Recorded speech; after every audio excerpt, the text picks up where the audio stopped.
মনকে পড়ার দিকে ঝোঁক আনার কৌশল 1. Stillen মন ওজ ও বা মাইফুলনেস মেনফোনেস অনুশীলন কন মাইফুলনেস হল বর্তমান মুহূর্তে স্বর্ণনয়ন ওদ ওক দেওয়া।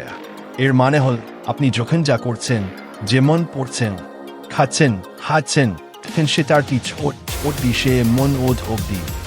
আপনার চিয়া ভাবনা, অনুভূতি এবং শরীরের সংবেদনকে মন সেদিকে খেয়াল রাখুন।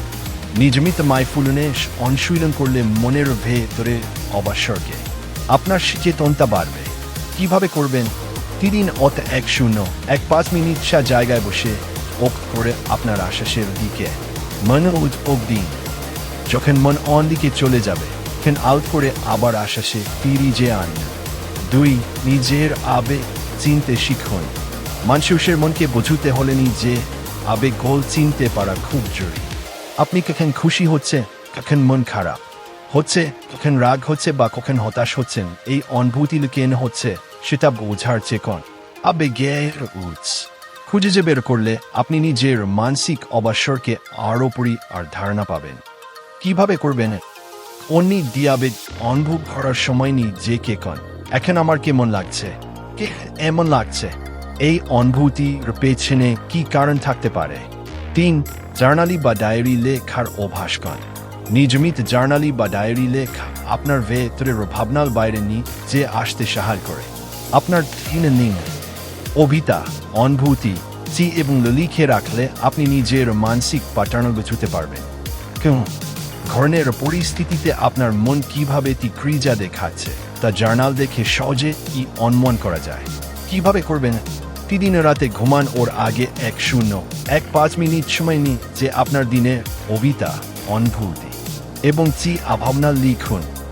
কোন বিচারণা করে যা মনে আসে তাই লিখুন। 4.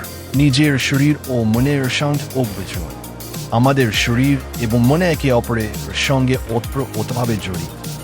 যখন আপনি মানসিকভাবে চাপে থাকেন, তখন আপনার শরীর কিভাবে ক্রিয়া জানায়, যেমন বুকু ধরফট করা, মাথা ব্যথা হওয়া বা ঘুম না আসা। আবার যখন আপনি শারীরিকভাবে সুস্থ থাকেন, তখন আপনার মনকে মন থাকে। এই সঙ্গে ওগুলো বুঝতে পারলে আপনি আপনার মানসিক পরিবর্তন ধরতে পারবেন। কিভাবে করবেন? মানসিক চাপ বা উদ্বেগের সময় আপনার শরীরের কোন অংশে কি ধরনের অনুভূতি হচ্ছে তা লক্ষণ। একইভাবে শরীরচর্চা বা সুষম খাবারের পর আপনার মনে অবাকে মন থাকে তাকে যান। 5. ক্রিয়া নয় পর্যবেক্ষণ। যেখানে আপনার মনে বা অনুভূতি আসে, তখন সঙ্গে সঙ্গে ওর উপর ক্রিয়া না দেখি যে ওকে পর্যবেক্ষণ। যেমন আপনি যদি কোন বিষয়ে রেগে যান, তখন রাগ করে কিছু করার আগে নিজেকে খোঁজে সেকে সময় দিন। এই বিরতি আপনাকে আপনার মনের ভেতরে ক্রিয়া বুঝতে সাহায্য করবে। আপনি তখন রাগকে এক অনুভূতি হিসেবে দেখতে পাবেন, যা কিছুনের জন্য আসে এবং চলে যায়। কিভাবে করবেন?